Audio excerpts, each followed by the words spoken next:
Iniciei. Pronto. Senhor Flávio, em 15 de dezembro de 2016, na sede da Procuradoria da República em Mato Grosso do Sul, presentes os procuradores da República Damares Rossi Baixo Alencar e Emerson Carinho Siqueira, compareceu o senhor Fábio Novo, CPF 045-707-138, dígito 90, devidamente acompanhado por suas advogadas Camila Augusto Lima, OABRS 58443, Carolina Pereira Caetano da Silva Leiros, OABPA 16798, a fim de prestar depoimento em razão da celebração de acordo de colaboração com o Ministério Público Federal. Neste momento, todos os presentes são cientificados da proibição do uso de quaisquer instrumentos de gravação ou registro de áudio ou vídeo próprios e declaram não estar fazendo uso oculto ou simulado de qualquer equipamento sob as penas da lei.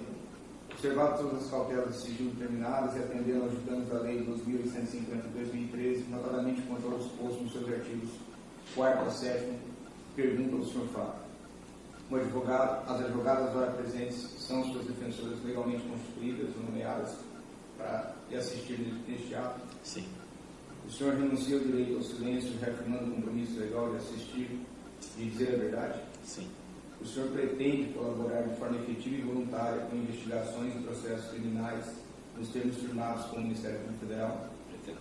O senhor, junto de suas defensoras, autoriza expressamente estar ciente do registro audiovisual do presente ato de colaboração? Sim. O senhor está ciente que os efeitos da colaboração premiada dependem de um ou mais resultados previstos no artigo 4º da Lei 12.850 de 2013? Sim. O senhor, no tocante ao anexo 2, que é o metrô de São Paulo, linha 2, pretende responder as perguntas formuladas? Então vamos a elas. senhor Flávio, começa contando como era a atividade do senhor, quais foram os cargos que o senhor desenvolveu nessa questão envolvendo o metrô de São Paulo, linha 2. Então, mais ou menos no ano de 2000, 2001, acho que foi 2000, eu fui transferido para assumir como responsável, como diretor de contrato desse contrato, chamado Extensão da Linha 2, ou Linha Verde, do metrô de São Paulo. E, na verdade, esse contrato já existia, mas ele nunca teve eficácia. Esse contrato deve ter sido assinado na década de 90 e se manteve até essa data sem nenhuma movimentação. Então, o meu objetivo junto à empresa, o meu compromisso junto à empresa era tentar viabilizar que esse contrato se tornasse uma realidade. Isso quando eu fui transferido em 2001, por aí. Bom, como é que foi o início? Era um contrato muito antigo, os preços eram bastante defasados da realidade daquele momento, mais de 10 anos. Nós tínhamos um problema grave de que a cidade, aquela região, tinha sofrido um forte adensamento, consequentemente o metrô lá, que tinha trechos elevados, precisariam ser mudados de projeto. E tinha um dado muito importante, que era o seguinte: os contratos firmados com o metrô, em linha geral, eles têm uma cláusula de eficácia. O que diz essa cláusula? Que contrato assinado, ele tem que ter ordem de serviço é ordem de início, no prazo máximo de 1 ano. Se isso não ocorrer, esse contrato pode ser extinto. A primeira surpresa que eu tive é que esse contrato já tinha mais de 10 anos e nunca tinha sido extinto. Como é que eu descobri o porquê? E esse foi talvez o primeiro tema que eu coloco, que foi o seguinte: o meu antecessor me passou que tinha um compromisso com uma determinada pessoa. Quem era o antecessor, sim? Marcos Vinícius. Ele me disse que tinha um compromisso firmado com uma pessoa de nome Luiz Carlos Ferreira, e e que esse compromisso assegurava a aprovação do Tribunal de Contas do Estado de São Paulo para que esses aditivos, porque você precisava do aditivo contratual para estender esse prazo de eficácia, fossem aprovados. Compromisso, nesse caso, então, era sinônimo de propina. Propina.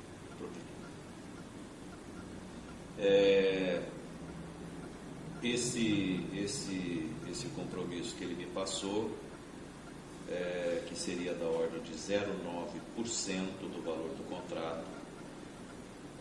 Nessa época, o contrato, nós tínhamos 2 lotes, portanto, nós tínhamos 2 contratos. O contrato do lote 2, da linha 2, que era a estação Ipiranga, da ordem de 120 milhões de reais, 125 para ser mais preciso, e o contrato do lote 3, que era a estação Ipiranga, da ordem de 150 milhões mais ou menos de reais. Esses eram os valores dos contratos. E basicamente, quando eu cheguei, nós já tínhamos assinado 20 aditivos contratuais mantendo a eficácia. Aí você fala, não, mas foi mais de 10 anos, foi 10 anos, como teve 20? Porque tinha cláusulas de eficácia de 6 meses. Então, teve aditivos que foram assinados com cláusula de eficácia de 6 meses. Resumo, nós tínhamos já 20 aditivos contratuais sem ter iniciado o contrato. Bom, sem ter nem recebido R$1 também. Não, você não recebia nada, porque o contrato estava... Certo. O contrato só vale a partir do momento que ele tem a ordem de serviço. Tá? E também estamos sem nenhum ato material de execução. Não, zero. Em 2000 eu vou só precisar consultar, mas se não me engano, em 2003, veja, eu fui para lá em 2001. Então, praticamente, esse contrato não teve zero movimento. Em 2003, o governador, à época... Só um minuto. Pois não. O senhor chegou e já tinha cerca de 20 termos aditivos. Acho que alguns, 1 ou 2 eu acho que eu assinei. Sim. O senhor tomou conhecimento nesse momento de alguma razão para esses aditivos todos? Se está tudo bem, o governo resolveu assinar esses aditivos, alguma coisa naquele momento que o senhor chegou? Não, o conhecimento que eu tinha, assim, da parte do metrô institucional. O metrô tinha interesse em manter esses contratos. Por quê? Um processo de licitação leva muito tempo. Então ele queria manter. O problema é que o metrô não dava eficácia ao contrato porque ele não tinha recurso para poder tocar o contrato. Então a posição do metrô era essa. O grande problema era se o Tribunal de Contas aprovava ou não esse aditivo, porque o tribunal podia dizer, não aprova, então faça a nova licitação. Eu entendi que esse compromisso, foi esse o compromisso, foi para isso, para manter o contrato vivo. O senhor não teve conhecimento especificamente do quais os membros do Tribunal de Contas, alguma coisa desse tipo? Não, porque o meu contato era com esse intermediário, que chamava Luiz Carlos. Eu não sei se sinceramente, eu não sei se isso envolvia os conselheiros, porque diferente do TCU, que é ministro lá, a nível de Estado é conselheiro, eu não sei se envolvia os conselheiros, até porque, pelo que eu sei, o Tribunal de Contas, ele troca de conselheiro a cada 2 anos como presidente. Então, num prazo aí de mais de 10 anos, praticamente todos viraram presidente. Então eu não sei se esse acordo envolvia todos os conselheiros, um conselheiro ou o quadro técnico do metrô, do TCE, eu não sei. Tá? Isso foi porque o meu contato, e eu nunca tive contato com nenhum membro do Tribunal de Contas. Eu tinha com esse Luiz Carlos Ferreira. Tá? Depois eu posso detalhar como é que era o processo. Então, voltando ao início do contrato, nós tivemos a notícia que o governador, quando assumiu, eu não sei se foi 90, enfim, na década de 2000, 2001, 2002, eu não me lembro quando o governador assumiu, ele tinha como plano de governo dele, Geraldo Alckmin, fazer metrô, porque São Paulo estava, problema, como ainda está, mas já melhorou um pouco, o negócio de trânsito. E aí, nessa época, então, nós fomos contatados pelo metrô que finalmente esse contrato ia ter ordem de serviço. Qual era o grande problema de você dar ordem de serviço nesse contrato? Era a questão do adensamento urbano naquela região. Então, precisava fazer uma mudança muito grande do projeto básico. Na época o metrô não tinha mais as empresas projetistas contratadas, porque o contrato delas tinha sido, diferente dos nossos, anulados. Então foi combinado que parte do valor do contrato ia ser colocado para contratar as projetistas para o detalhamento do projeto, do projeto executivo. Mas nós íamos ser agentes pagadores. O metrô iria contratar, quer dizer, o metrô iria fazer todo o processo, mas como o contrato tinha um preço maior, porque eram preços antigos que vinham sendo reajustados numa nova realidade, cabia dentro do contrato o projeto.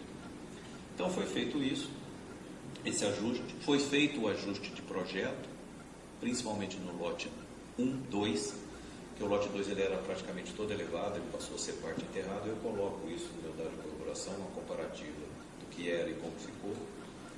E depois de concluído esse projeto, que deve ter levado alguns meses, veja aí, o contrato já estava em eficácia, realizando o pagamento para a projetista através de ordem do metrô. Aí, concluído o projeto, nós orçamos, que tinha que caber dentro dos 120 milhões do lote 2, isso eu estou falando só do lote 2, tá? O lote 3, por enquanto, ele estava... O governo tinha dinheiro só para fazer o lote 1 e o lote 2. O lote 1 era da Andrade e o lote 2 era da nossa. E aí, fechamos o valor, fechamos o projeto e poderia ser iniciado. Um pouco antes de começar as obras, que elas, na verdade, elas começaram mesmo em 2004, né? Em que pese que a negociação ocorreu ao longo de 2003, as obras mesmo começaram em 2004. Meados, sei lá se foi maio de 2004.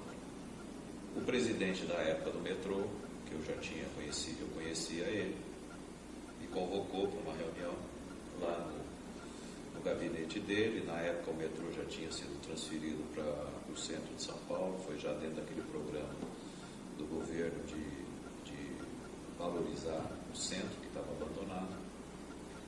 E eu fui convocado por ele, fui sozinho, onde ele me disse que teria... Quem era o nome do presidente? Era o senhor Luiz Carlos Três da Vida. Isso. E que ele precisava do apoio nosso neste contrato para um grupo de deputados, apoio político, que ele precisava contribuir para que, enfim, para manter, para que não tivesse pressão da Assembleia, enfim, contra esse contrato. Porque vamos convir que você ficar com 10 anos num contrato em stand-by é um negócio, né, que é discutível, né? Por que não fazer nova licitação? Porque vai perder tempo, mas é discutível. E aí ele me disse que precisaria aí da ordem de 4%, ou 4 ou 5% do valor do contrato, para que fosse destinado a ele, e ele então se encarregaria de fazer essa distribuição. Me disse mais. Me disse que ele precisava de um apoio da área operacional do metrô, porque como nós não íamos fazer a linha inteira, a linha 2, a extensão da linha 2, ela tinha um total de 10 lotes, com várias outras empresas, mas o metrô tinha dinheiro só para fazer os 2 primeiros lotes. E se não me engano, o lote 5, portanto tinha o 3, o 4 e o 5, era um pátio. Então você tinha que fazer uma análise e um planejamento operacional do metrô. Nós não conhecemos nada sobre isso. Então precisaria envolver a área de operação do metrô, que é uma área muito forte, né? São Paulo transporta, na época, hoje eu não sei, transportava 2,5 milhões de passageiros dia. Era considerado o terceiro metrô em termos de densidade de metro quadrado ocupado por linha, um negócio muito forte, acho que perde para o Japão e mais um outro país. Então a área operacional do metrô é muito dura, muito rigorosa, e que precisava desse apoio. Então ele pediu para designar 0,5%, que seria entregue ao diretor de operação do metrô. Tá? Quem era o diretor de operação? Décio Tamberi. Tá? Se esse Décio tinha algum apoio político por trás dele, eu não sei. Sim, claro, o senhor se recorda qual é o nome dos deputados com relação ao percentual de 4%? Eu queria falar no final, deixa eu terminar, porque depois eu comento, porque nesse momento o Davi era uma pessoa muito fechada. presidente do metrô, era muito fechado, era um senhor, já tinha 60 e poucos anos na época, ele era um metroviário tradicional. O metrô é uma bela empresa, muito organizada, é uma empresa muito boa para se trabalhar, muito séria. Não é essas obras talvez que a gente escuta nos jornais de elite, enfim, é um negócio que tem bons controles, etc. Então eu não tinha assim, intimidade de perguntar, não era uma coisa assim. Bom, passou isso, nessa mesma reunião ele me falou também que precisaria de um outro apoio, porque nós tínhamos que fazer toda a mudança contratual, de cláusulas contratuais, de ajuste do contrato. Por quê?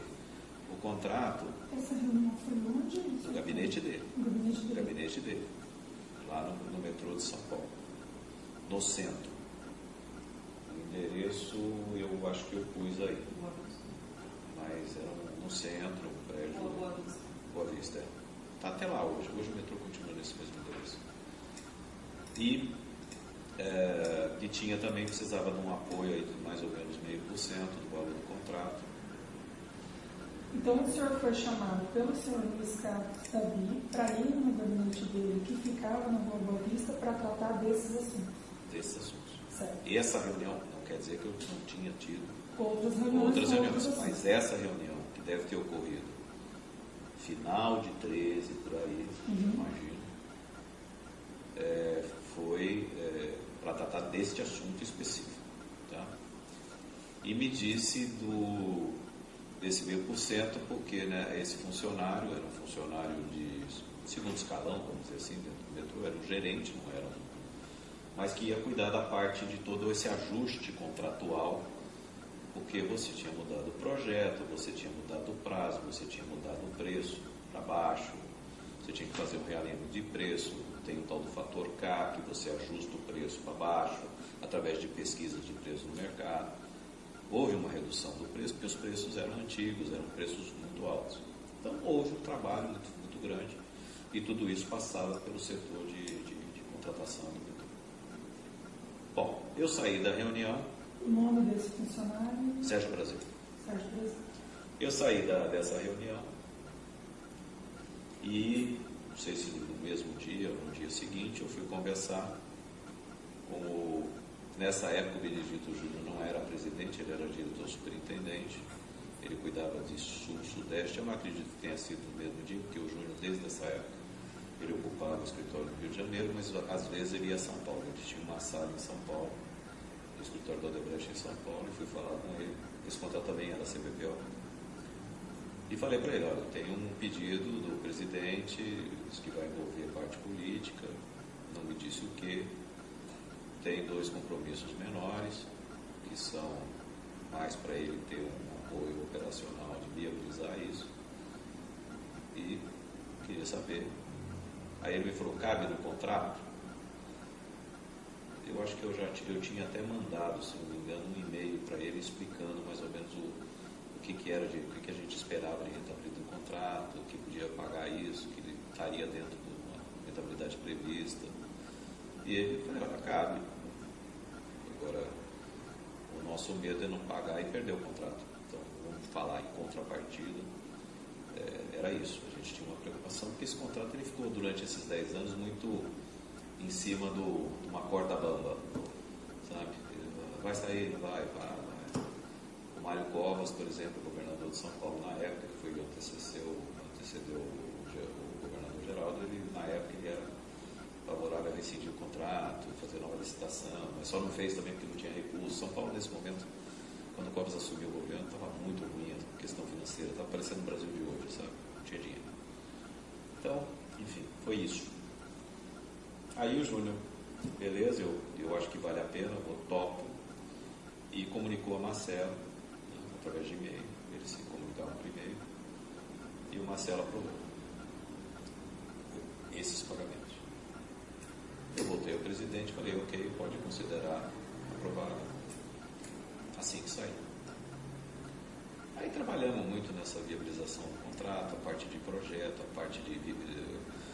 Eu era o presidente da obra, né? Não é que meu papel era ficar pagando propina, meu papel era trabalhar, sou engenheiro, então mobilização de canteiro, a parte de definição do projeto, enfim, toda a parte operacional, montagem de equipe do metrô. Feito isso, se não me engano, pelo que eu pude, assim, depois agora olhar com mais calma, volto a dizer, é um caso que tem 12 anos, eu fui procurar o que eu tinha de anotações, de coisas que eu ainda tinha, pudesse ter tido, e me apoiei também em algumas informações que nós conseguimos de investigações que tinham sido feitas, na época, acho que nessa operação 35ª, para ser bem franco, que me ajudou, porque isso foi público e me ajudou a me rememorar, porque é difícil de você lembrar detalhes. E aí, fruto disso, a gente detectou e-mails de troca de programações semelhantes ao que se fazia hoje. Na época não tinha essa coisa do setor de propina, o setor de operações estruturadas, mas existia já algumas pessoas que cuidavam disso. Então a obra acho que começou a ter um faturamento maior em 2004, e aí se começou os pagamentos. E o senhor que fazia os e-mails? Eu fazia os e-mails de programação, e aí... O senhor lembra para quem que o senhor encaminhava? Já era para... Eu acho que já era para o Ubiraci. Já era para o Ubiraci? Eu tenho dúvida se era 100%, porque o Ubiraci substituiu uma pessoa. Mas eu acho que nessa época já era o Ubiraci. Tá? É o Ubiraci. Acho que nessa época já era o Ubiraci. Eu fazia a programação semelhante àquela que eu comentei no outro caso, em que o recurso vinha. Eu também acho que era a Lúcia, onde ela dava uma senha e você, diferente dessa época atual, você não recebia, você ia buscar. Tinha vários toleiros, escritórios em São Paulo, em que você ia buscar o recurso, eles não iam entregar no escritório, essa é a diferença. O senhor pessoalmente foi buscar alguma vez? Eu fui buscar. O senhor lembra o nome de algum desses toleiros? Não, porque não era assim, primeiro que eu não tinha acesso ao nome do toleiro. E o que eu recebia? O endereço, a senha e o valor, só. Eles não me davam nome do carro. Então, o endereço, senha, então, eu ia lá pegar, fui no carro, geralmente ia com o motorista, mas era um prédio no Itaim, um prédio no Jardins, não era e variava muito o lugar. Mas houve repetição de endereço? E eu acho que houve algumas repetições. Eu me lembro de um prédio no Itaim, de esquina, eu sei porque esse prédio era relativamente perto do antigo cliente que eu tinha. Então, mais ou menos, eu me lembro de algum prédio. Outro dia, até porque eu fui numa lanchonete em São Paulo, passei e falei, esse prédio eu me lembro que eu vi. Tá?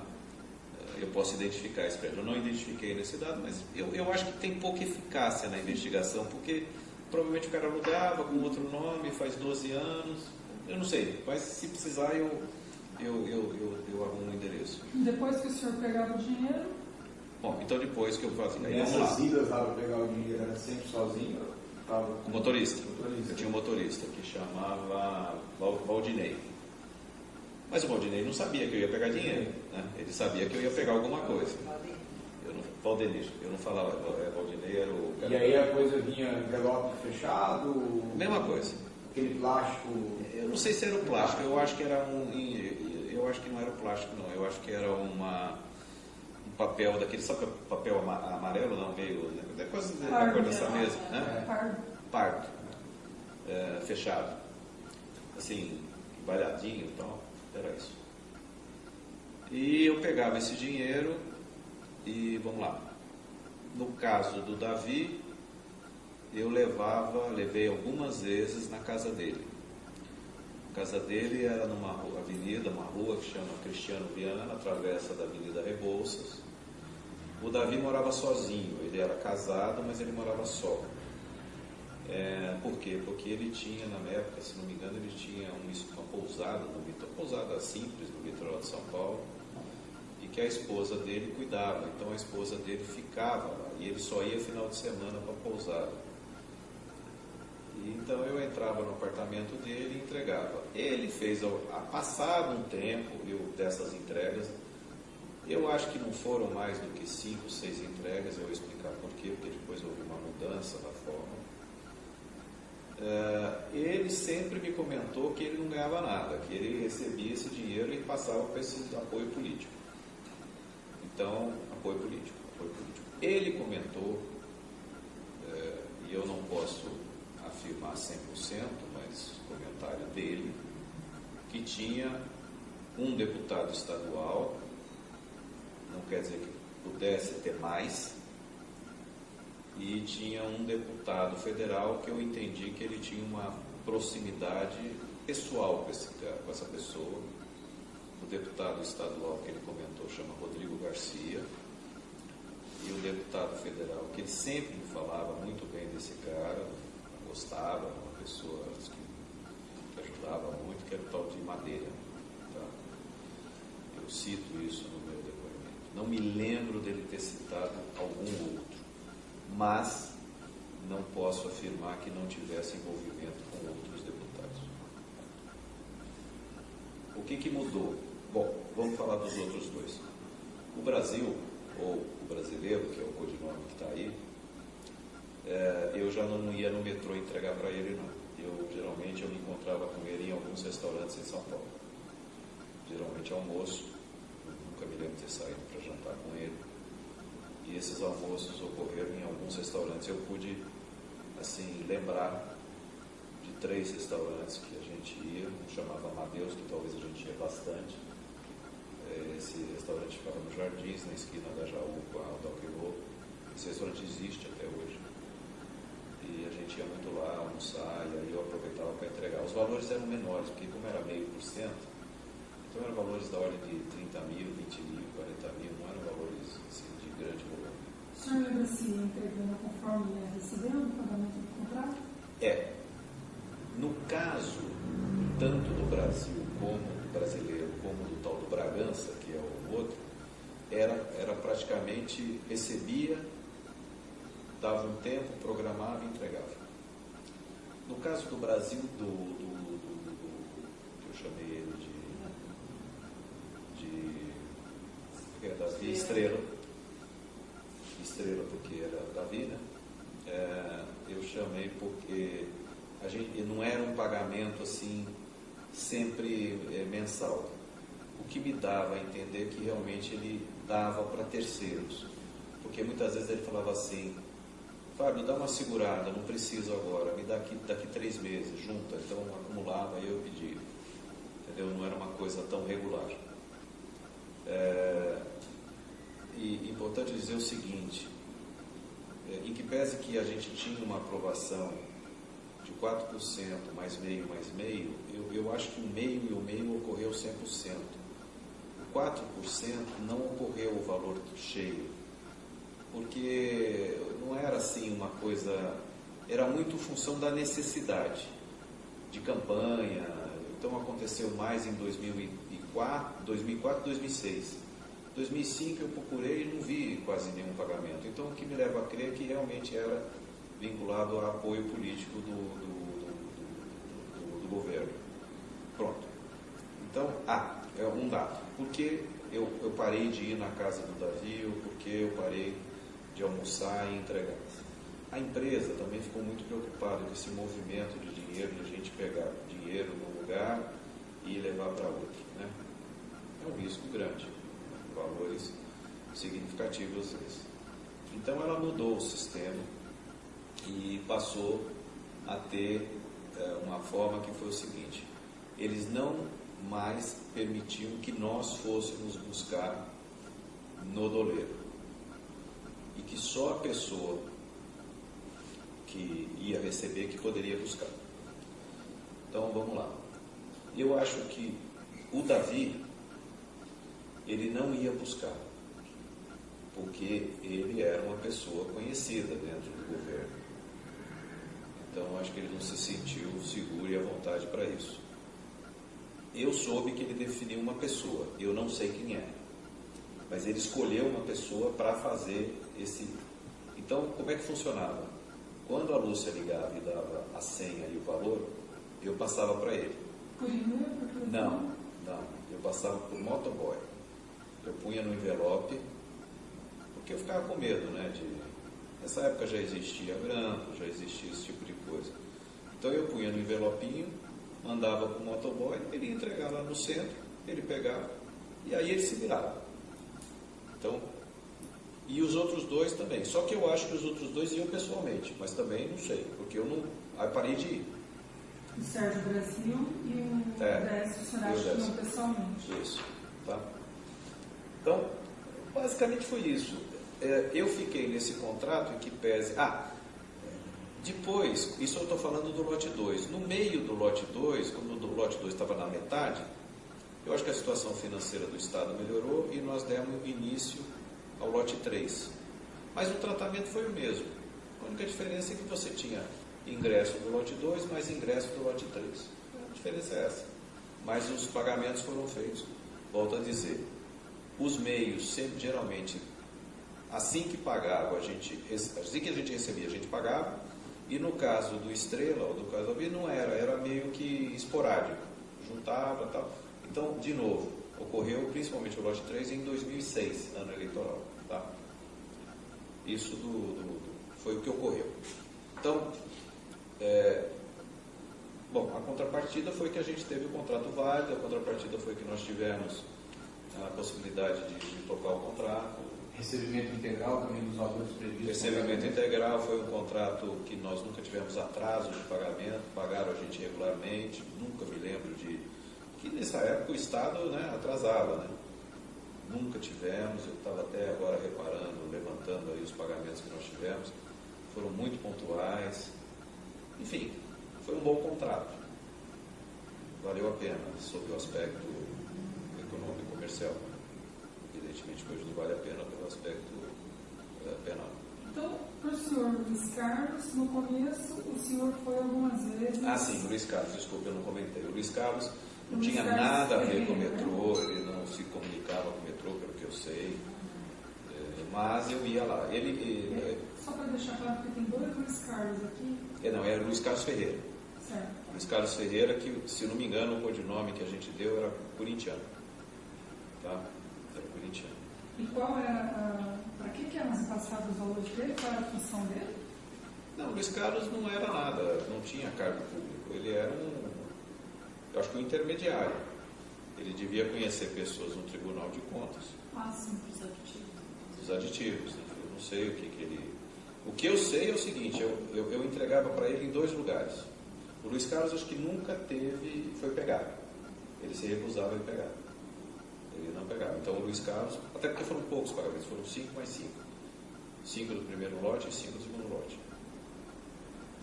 O Luiz Carlos eu entreguei a primeira vez, a maioria das vezes, Luiz Carlos Ferreira, desculpa, no escritório dele. Ele tinha um escritório que parecia uma corretora. Assim, era grande, era um escritório de, sei lá, 300, 400 metros quadrados, não era pequeno. Tinha muitas pessoas trabalhando. Me parecia que ele mexia com bolsa, corretor de valor. Tanto que o escritório dele tinha um monte de gente, claro, acessando a bolsa. Sabe quando fica rodando aquele negócio? Então eu ia lá, ele tinha uma sala de frente na Alameda Franca. Eu coloquei o endereço, conseguimos achar um ticket de estacionamento, que embaixo tinha um estacionamento. Então geralmente às vezes eu ia com motorista, às vezes não, até porque eu morava mais ou menos perto. Então se eu ia assim, às vezes mais final do dia, eu ia sozinho, depois eu ia embora para casa, mas fui com motorista também, esse mesmo, e entregamos o valor lá, né, no escritório. E teve 1 ou 2 vezes, eu não sei se 2 vezes, eu também não sei precisar, que eu fui entregar na casa dele. Ele morava num apartamento muito grande, muito bonito, acho que é na Alameda Joaquim Eugênio de Lima, em São Paulo, no Jardim Paulista, né? E aí eu subia, era um enorme apartamento, acho que um apartamento de 1000 metros quadrados, era bem grande. E eu entregava lá, aí já geralmente à noite. Entreguei algumas vezes lá. Tá? Só para fazer um esclarecimento geral de tudo isso, essas 4 pessoas, então, o senhor Luiz Carlos Davi, o senhor foi algumas vezes entregar, certo? Na residência dele, o senhor Luiz Carlos Davi, não o senhor Luiz Carlos Ferreira. O senhor Sérgio Brasil, o senhor entregou em alguns restaurantes. O senhor Luiz Carlos Ferreira, o senhor foi tanto na Alameda Joaquim quanto na Alameda Franca, casa e escritório? Mais no escritório. E o senhor Décio Tambelli? No escritório, lá no metrô. Era o único que eu levava no metrô, no gabinete dele do metrô. Entendi. Tá. O Décio, em que pese que tinha pagamentos, o que eu me lembro que eu juntava. Porque como ela tinha pagamento de 15 mil, 10 mil, não sei o que, muitas vezes eu guardava e depois eu levava de uma vez só para mim todo mês. Isso eu me lembro. Tá? Entendi. Tem também uma menção ao senhor Romildo José dos Santos, com a inclusão de 3% para Careca. Então, deixa eu te explicar. O Romildo, na verdade, ele não era meu chefe era o Benedito Júnior, mas o Romildo tinha sido diretor superintendente antes, em 94 para trás, antes do governo Mário Covas. Ele saiu e ele passou a ser assessor do Benedito Júnior em São Paulo. O Benedito não ficava em São Paulo, ele ficava no Rio. Então, muitas vezes, temas eu tratava, às vezes, com o Romildo pela experiência dele. O Romildo, uma vez, desde quando acho que começou o contrato, não preciso dar uma olhada na data, mas acho que foi logo do início do contrato. O contrato da linha 2? Da linha 2. Ele me veio dizendo que tinha um compromisso da empresa com uma determinada pessoa e que a gente deveria pagar 3%, mas que não seria pagamentos regulares, mensais, seriam pedidos à medida que fosse necessário. Foi dado o codinome para essa pessoa de Careca e no começo não teve, se não me engano, nenhum pagamento, depois acho que em 2004 teve algum pagamento e eu vim a descobrir segundo que esse codinome não era o codinome usual que se usava para essa pessoa dentro da empresa e que o codinome que se utilizava era Vizinho. Por que Vizinho? Porque ele morava perto do diretor, na época, presidente da Odebrecht, que era o Dr. Pedro Luiz. Então era vizinho do Pedro Luiz, os vizinhos. E eu imaginava que era Careca porque ele era Careca, que é o José Serra. Foi me dito depois, então, que era o José Serra. Agora, nunca me disseram assim que era o José Serra na pessoa física. Me disseram assim que o José Serra que coordenava a parte de arrecadação ou tinha relação. Então, esse é diferente. Esse eu programava, mas eu nunca pagava. Mas somava tudo isso, então tinha aqueles 4%, tinha 0,5%, tinha 0,5%, agora mais esse 3%. Então, vamos lá, cabe um detalhe. A programação não era de 4%, 3%, 2%. Volto a dizer, 0,5% sempre foi programado 0,5%. 4% não necessariamente, isso era o teto. Era como se fosse assim, você fechava, eu tenho direito dentro da área que não era a operação estruturada, de um limite de 4%. Eu tenho direito a 3%, é o que eu posso gastar.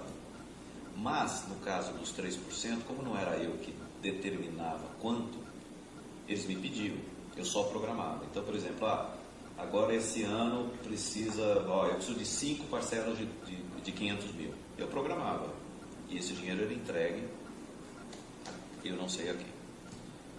No caso do Davi, como também tinha a parte política, teve época que não era 4, então era 1. Tinha época que ele segurava os 3, tinha hora que ele segurava os 4, aí ele pedia. Então, assim, na minha contabilidade que eu procurei, eu não consegui encontrar, aliás, eu digo os valores até porque está como uma das exigências do meu acordo. Nesse período, nós recebemos do metrô mais ou menos 320 milhões de reais. Por quê? Porque tinha reajuste, né? Certo? Uhum. Eu detectei pagamento para o Estrela da ordem de 10 milhões de reais ao longo de 2004, 2005, 2006. Tá?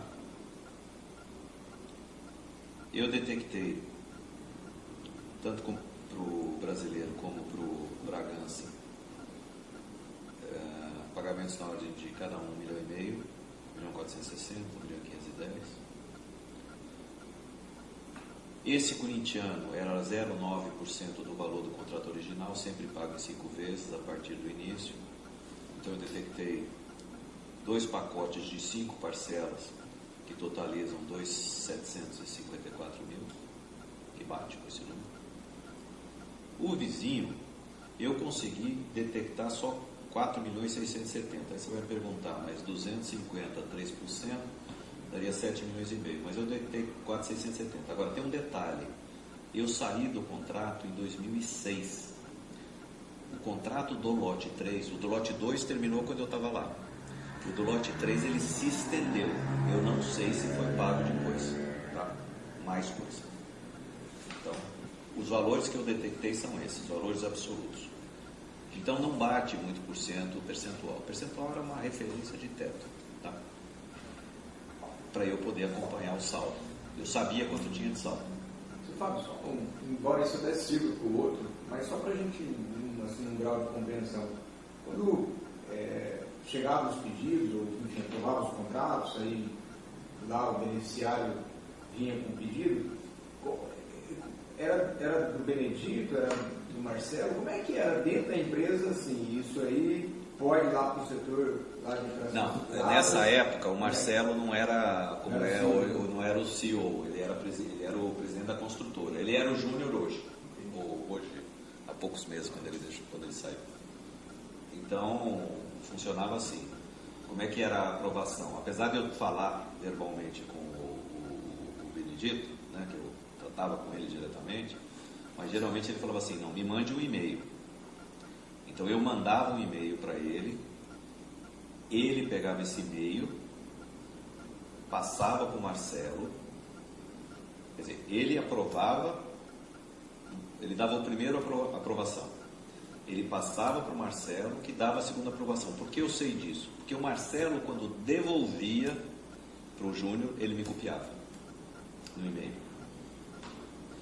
É isso. E aí, para dentro do setor, de onde o dinheiro efetivamente ia sair, era aí o Benedito que fazia esse último... Olha, eu acho que sim. Diferente do que eu comentei do assunto ProSub, que é mais recente, que eu levei o número para eles, eu acho que o Júnior, tenho quase certeza, o Júnior mandava um e-mail, ele mandava um e-mail dos valores totais aprovados, totais. Não era que você ia lá sacar esse valor de uma vez. Os valores totais por Ubiraci. Ele mandava um e-mail. Tem cópia disso daí, como dado de corroboração, nós temos. Você vai ver que tem essa sequência. Então, a partir do momento que o Júnior mandava para o Ubiraci e me copiava, eu já sabia que tinha um valor X que poderia ser utilizado. Pronto. Meu papel, então, era, à medida que a gente recebia, eu programava o pagamento. Nos casos que eu tinha contato com as pessoas, que foram esses 3, eu pagava ou eu passava o negócio. No caso esse agente político, que eu não tive contato, nem sei se posso afirmar que é ele, né? Lógico que eu ouvi, mas não vi, né? Não vi com meus olhos ele receber, aí eu não tinha acesso ao pagamento. Então, esse é o procedimento. Esse foi linha 2, assim, em linhas gerais. A única coisa que eu não sei se tem mais alguma pergunta, mas... Como é que o senhor ficou sabendo que era o José Serra? O senhor disse, tudo bem, pelo Careca, vizinho, mas assim, foi comentado? Alguém porque disse... depois a gente, esse nome, esse codinome vizinho, esse codinome vizinho, eu estou falando de 2010, 2008, não, 2006, né? 2004, 2006. E ele ficou meio conhecido dentro da empresa, nas pessoas que tinham, vamos dizer, esse tipo de atividade complementar, vamos dizer assim, De fazer programação. De fazer programação, o vizinho ficou meio conhecido como Serra. A gente sabia, não era Ou só... seja, não foi só nesse contrato que houve, porque o senhor ouviu de outras pessoas em outros contratos. Eu posso responder por mim. Né? Neste meu contrato foi pago com codinome vizinho esse contigo que eu estou lhe afirmando. Sim. Se nos outros foram pagos, não sei. Sim. Mas o senhor ouvia outras pessoas que também faziam programação utilizando o mesmo codinome. Exatamente. O senhor sabe, aqui o senhor comentou também a empresa GW Comunicação. GW foi logo no, se não me engano, eu não sei que data foi precisamente, mas a GW, dentro desse pacote desses 3%, vamos dizer assim, da parte política, a GW foi comentado comigo que ia ser repassado um recurso para essa GW. Quem era a GW? A GW era uma empresa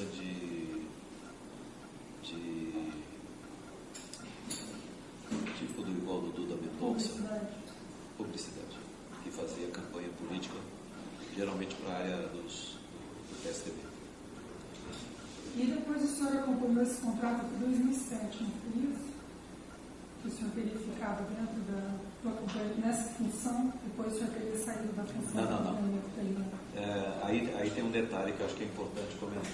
Em 2007, para ser mais preciso, em janeiro de 2007, eu saí dos contratos do metrô. Por qual razão?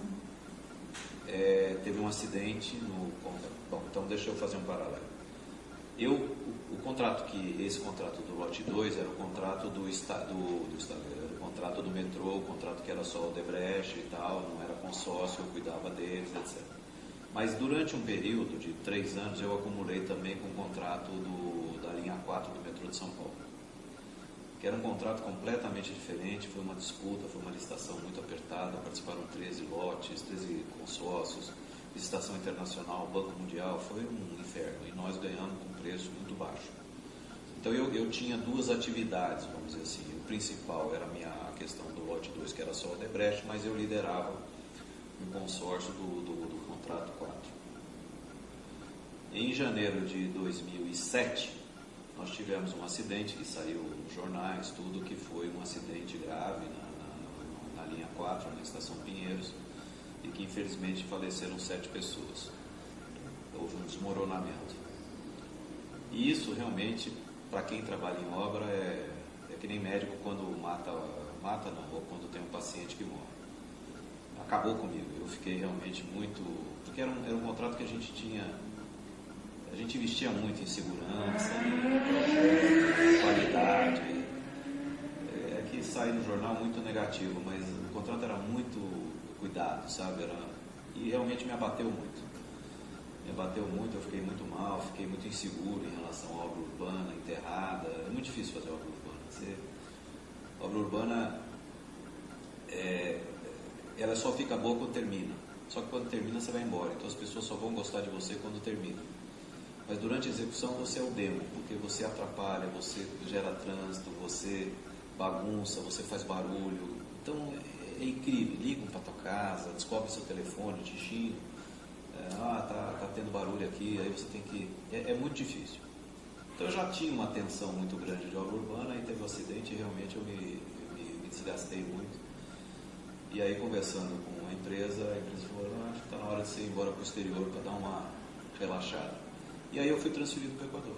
Então em 2007, início de 2007 eu saí. Continuou o lote 3 da estação do Ipiranga, ele acho que se encerrou. O senhor sabe quem ficou no lugar do senhor? Então, eu passei a bola primeiro para um engenheiro, para um diretor de contrato que tinha vindo de Portugal, que tinha experiência de metrô, que chamava Marcos Tadeu.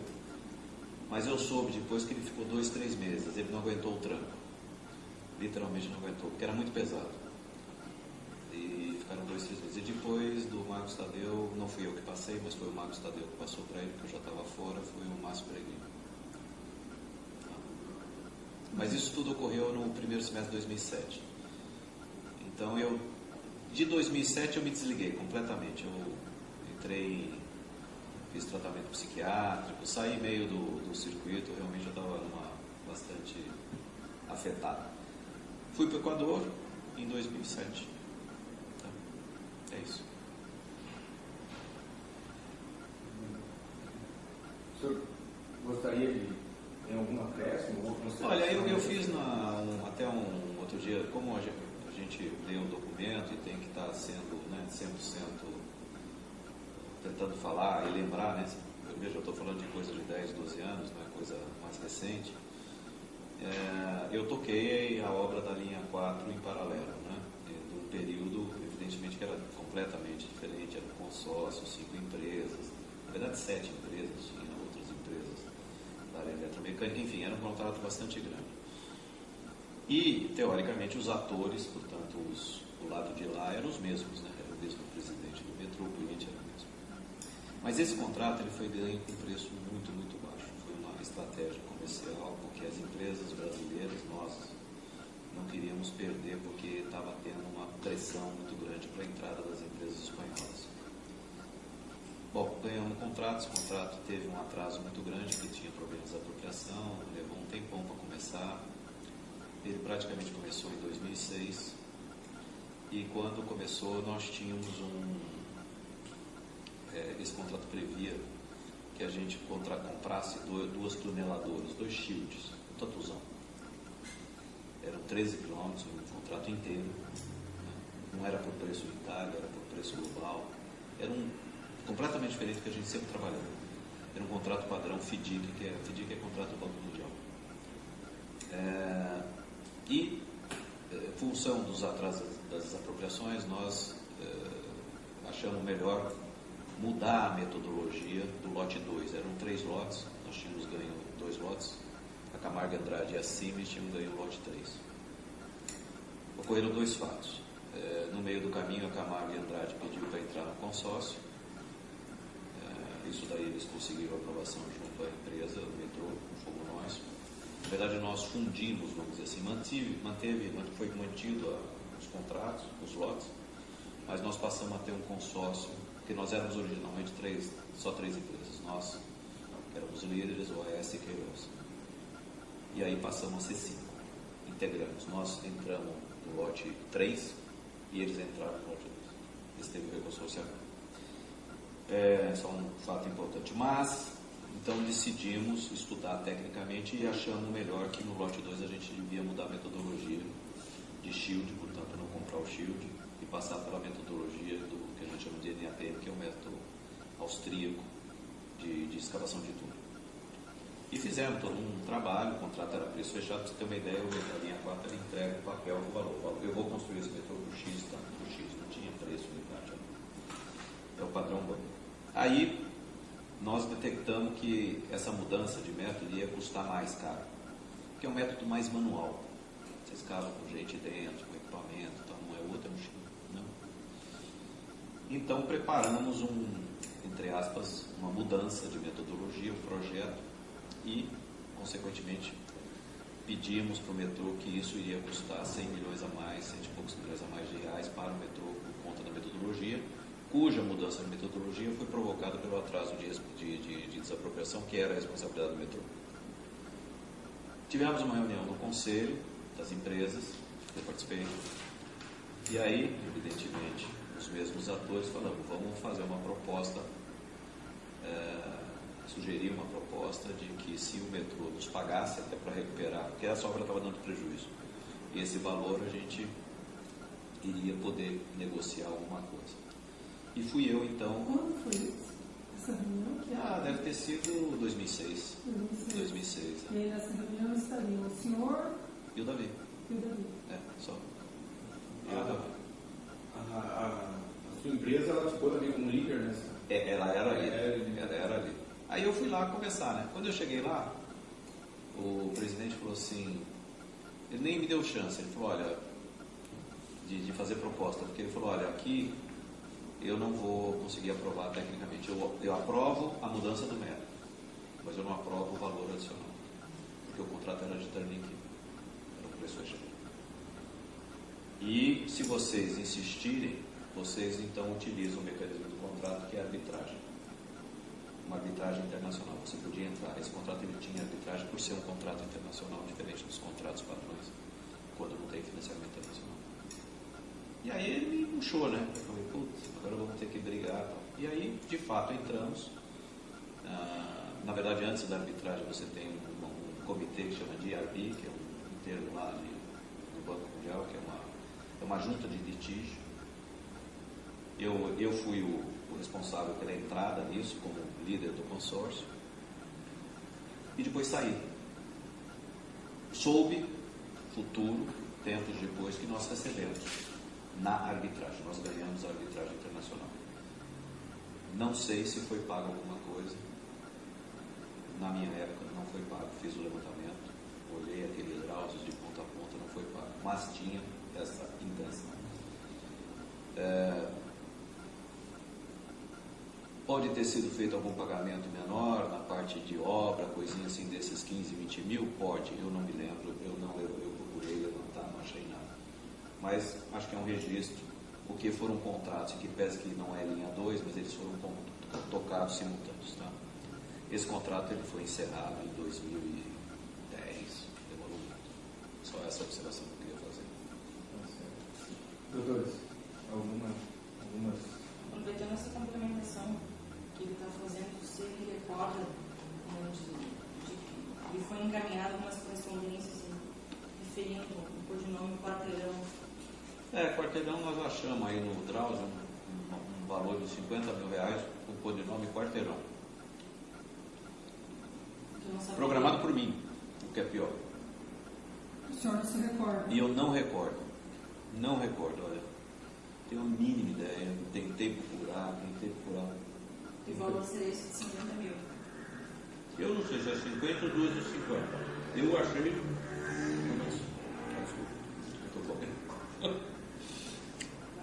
Uma de 50 ou 12.